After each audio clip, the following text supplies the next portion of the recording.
This is the Global Podcast Network, where executives and professionals connect, share, and inspire. Stay tuned for the conversations that drive success.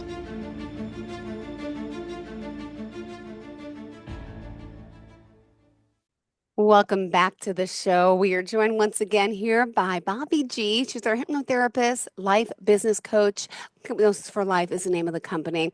Hailing from beautiful Hickory, North Carolina. She joins us again today. We're going to talk more about her life coaching, of course, her work as a hypnotherapist, and we're going to get to know her a little more on a personal level today. But for example, let's talk hypnosis. She does seminars as well, workshops, and so much more. Welcome back today. How are you, Bobbi?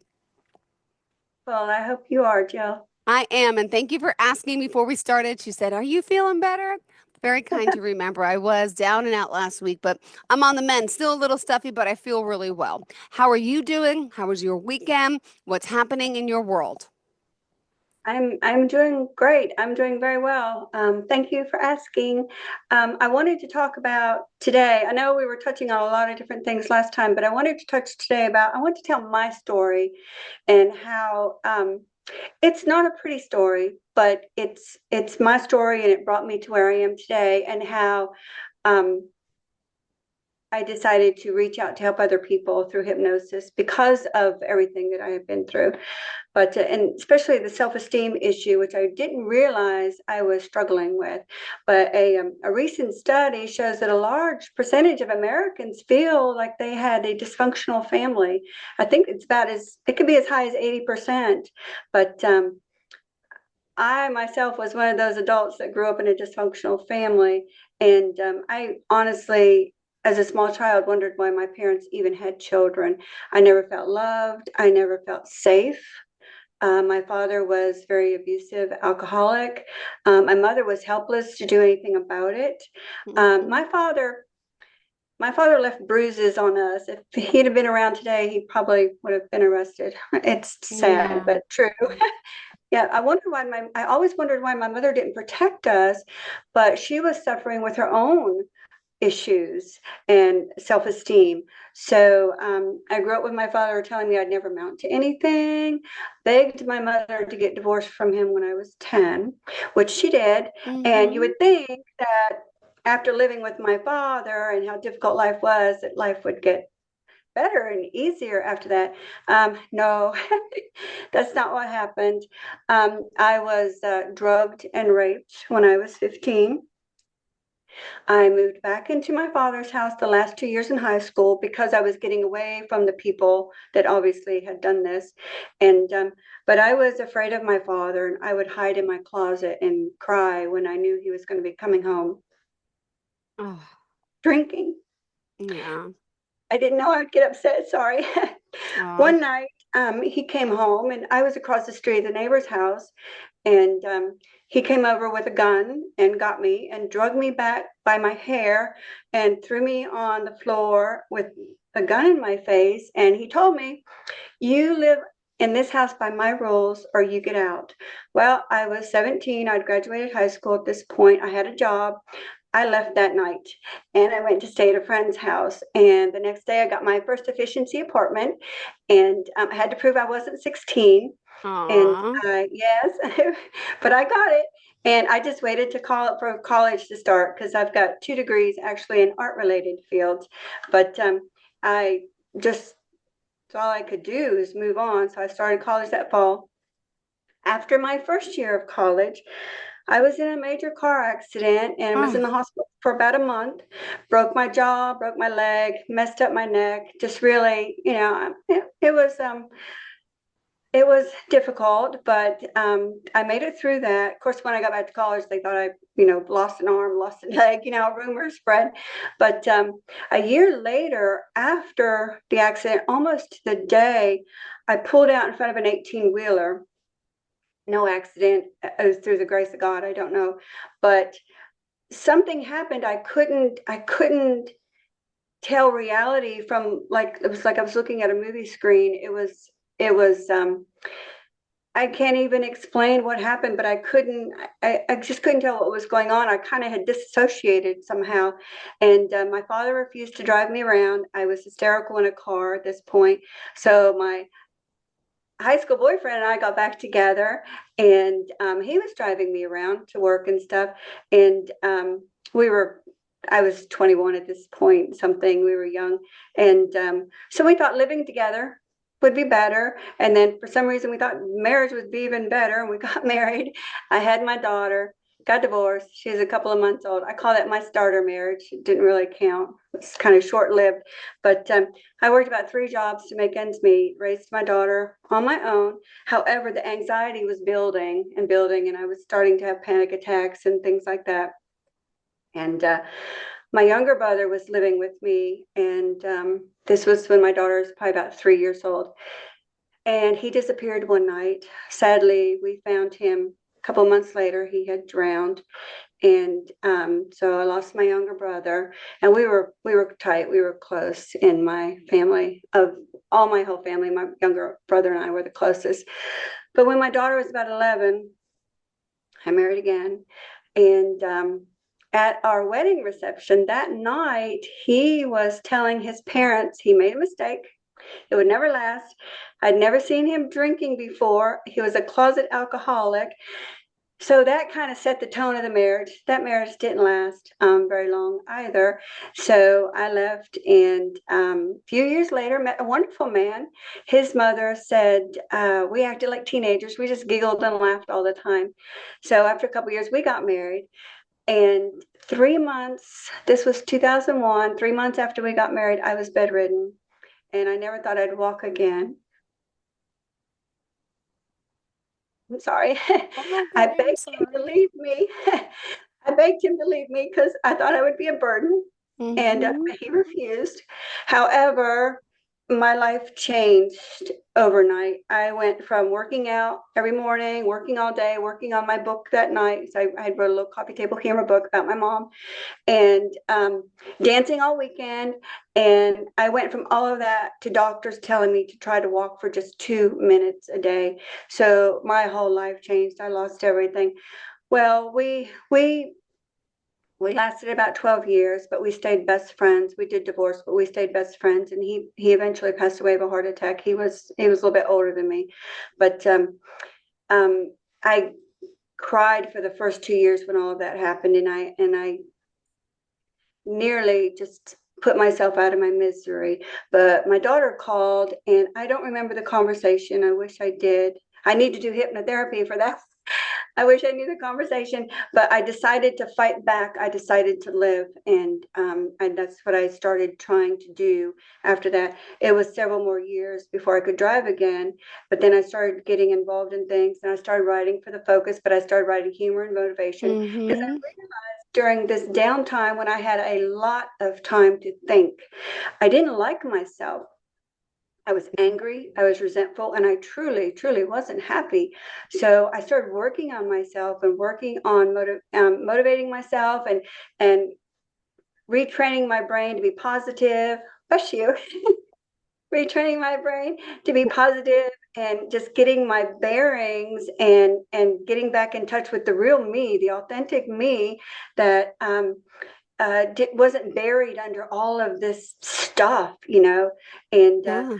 and the anger and from my past and what I had grown up with, and carrying all that with me. And I was just trying to get it all off of me. But I started writing again, and doing humor and motivation, trying to reach out to others, help other people. Maybe I would say something that somebody needed to hear. And a lot of times, I would get a lot of comments, or the paper that I wrote for would get comments that, oh, I needed to hear that. I needed to hear that today. So it really did a world of good for me to know that I was able to say something that could help somebody else. So, and then my mother got Alzheimer's, and she passed away in 2018. I know, my ex-husband passed away in 2018.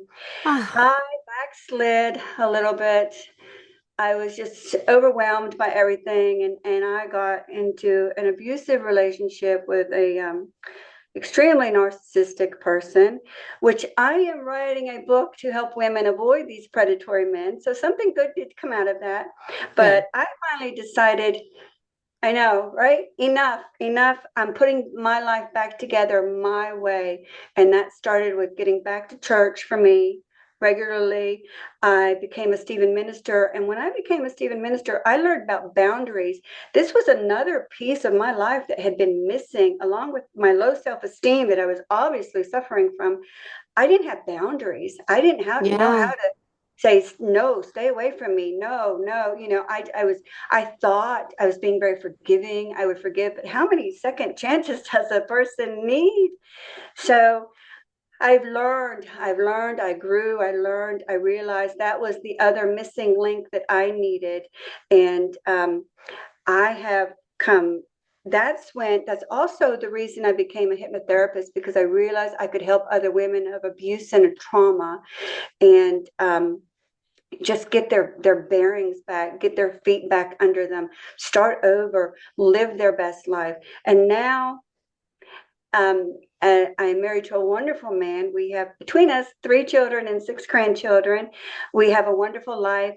And I I almost gave up, but I just fought my way, kicking and screaming practically all the way back up, and realized that from what I have been through, I have the foundation to really reach out to help others too, because self-esteem is huge. It impacts every decision we make.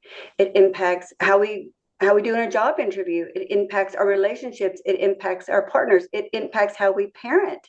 It's one of the building blocks of our personality.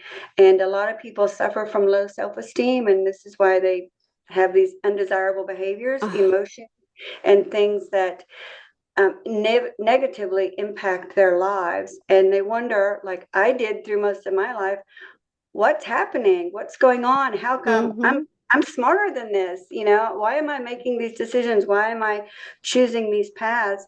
And I can look back now and very clearly see that I was suffering from just a lack of feeling like I had any self-worth or self-love, self-acceptance. I just didn't have that core, that solid core that I needed to navigate through life effectively, and with some making good choices and good decisions, and surrounding myself with people that also were like-minded, and doing the same.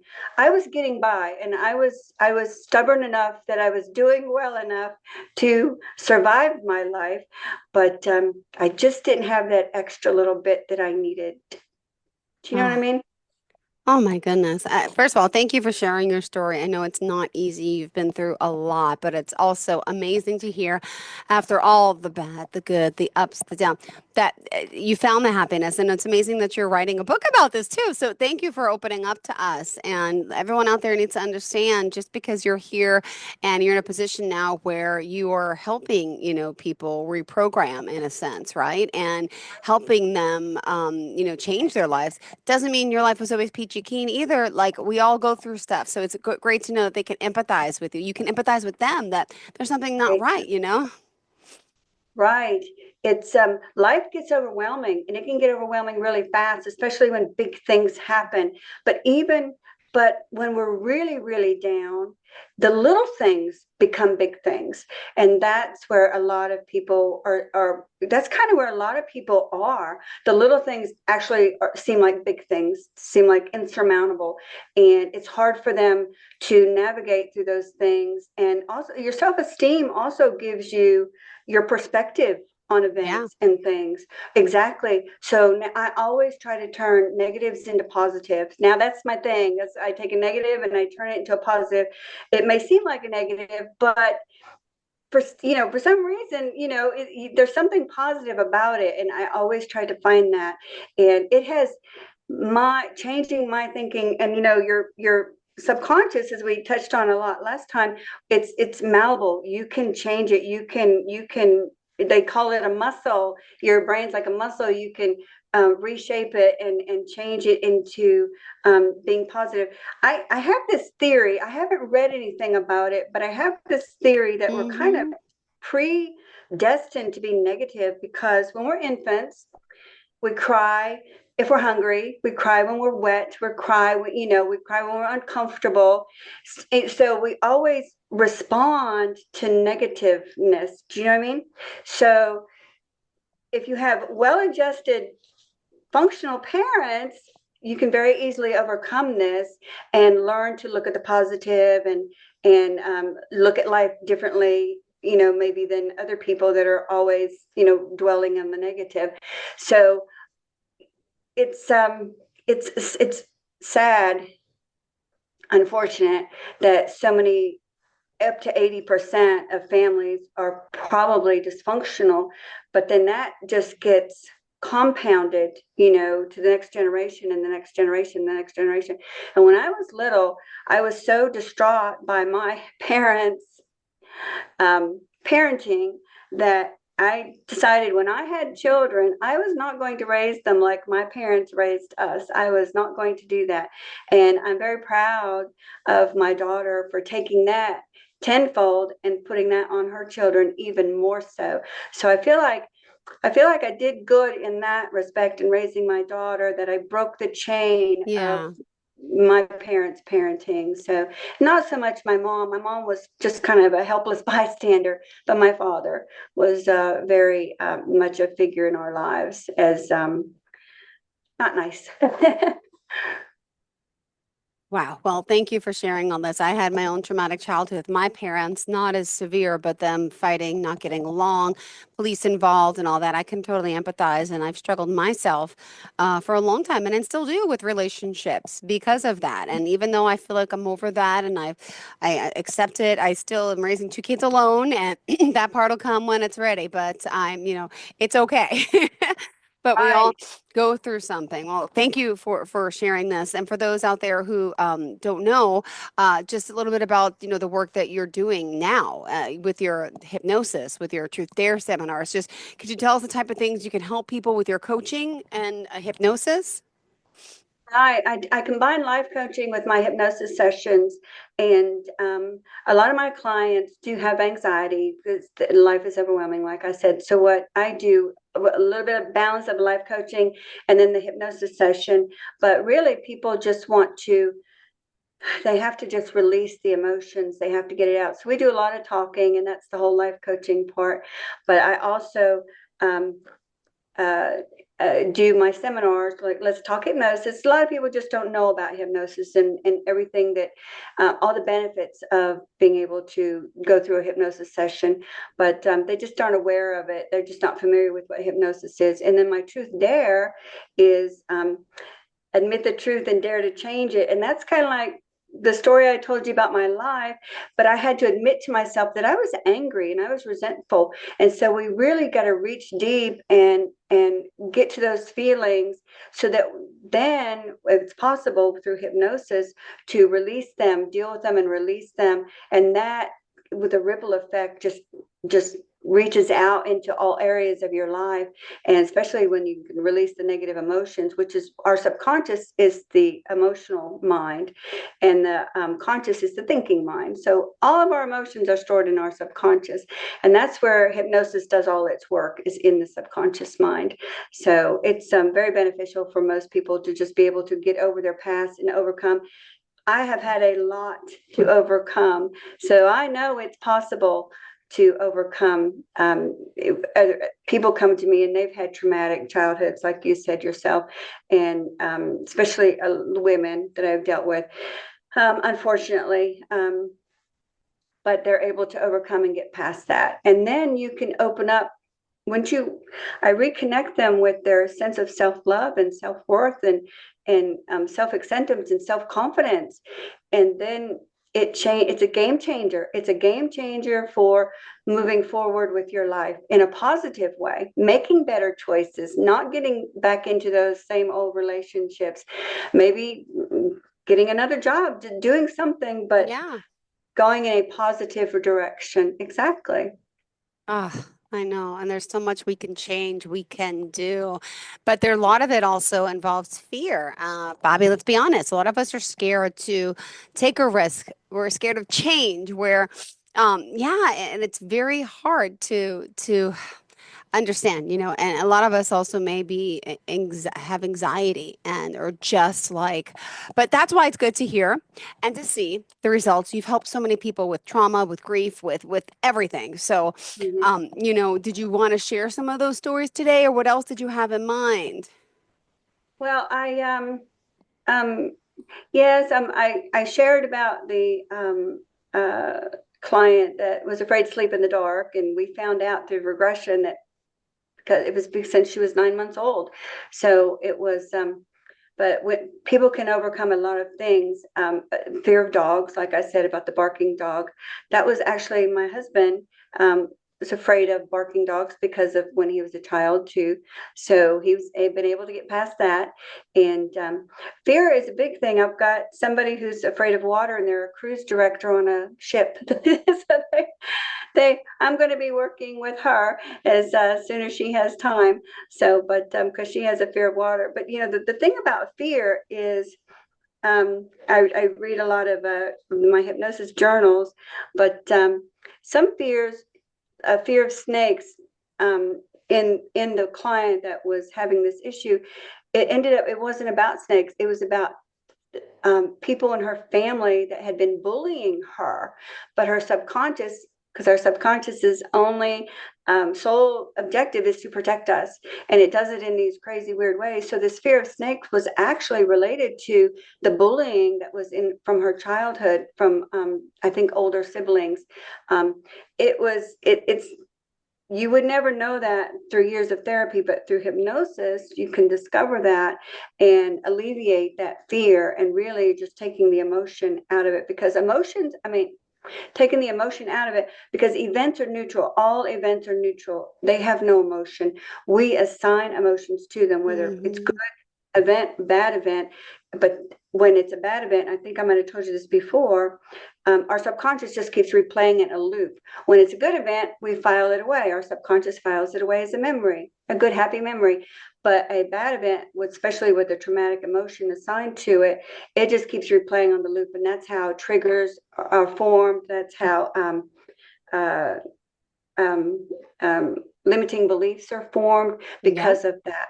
So, yeah, yeah. So that's why hypnosis is very effective in finding the root cause of what's going on, and then neutralizing it, detaching the emotion from it. And then your subconscious takes it and files it away like it does all the happy events. And you don't lose the memory, it will always be there, but it files it away, so it doesn't keep replaying on the loop and causing triggers and limiting beliefs and all those things that we get burdened with going through life. So, Oh, thank you for sharing this. And tell me more about the book. Can I hear a little bit more about that? which one? No, I'm kidding. I'm writing several. Oh my goodness. Okay. I know. Well, I am a writer also, but the book was based on this my backsliding into this really abusive a relationship, where I discovered, whew, whether I wanted to or not, narcissism in a big way, and it really blindsided me. And you always go, I'm smarter than that, but it really blindsided me, the whole thing, and I just want to help women avoid these predatory men, because narcissism is, it's I've read a lot about it, but they're like chameleons. They can Yeah. be anything you need them to be, and that's how I got drawn in, and I know I got drawn in. I'll be the first to admit it, and I got out. I got out very quickly, but it was a nightmare, and I am glad to be away from that. But I feel like I've walked through the fire, and I've got my focus refined, so to help others Wonderful. avoid the mistakes I've made, and just even if they're in them or they've made them, pick themselves up, dust themselves off like I'm good at doing, and moving forward. And this is why the Truth Dare seminar is about stop living limitations and start living possibilities. So, and I truly believe that's possible for everyone. Oh, beautifully said. Thank you so much for sharing this and for being here and sharing your journey and your story. I know it's not easy, but the fact you're here helping so many is so powerful. And I can't wait for the book. All right. So, how do we contact you? Okay, well, as I said, bobbig.com is my website. It's being created, so bear with me. But that's my website. And am I allowed to give you my office number? Absolutely. Oh, okay. Can also be called at 828-695-9018. And Beautiful. that's my office number. All right. Thank you so much. Pleasure having you and looking forward to the next time we connect again. Thanks again. Okay. But next time, let's do a session on self-hypnosis. Would love to. Thank you I so want much. to teach you that. All right. I would Okay. love to. Thank you. Have a fantastic Okay. day, sweetheart. Bye-bye. You Thank too, you. darling. Bye-bye. This is the Global Podcast Network, where executives and professionals connect, share, and inspire. This is the Global Podcast Network, where executives and professionals connect, share, and inspire. Stay tuned for the conversations that drive success.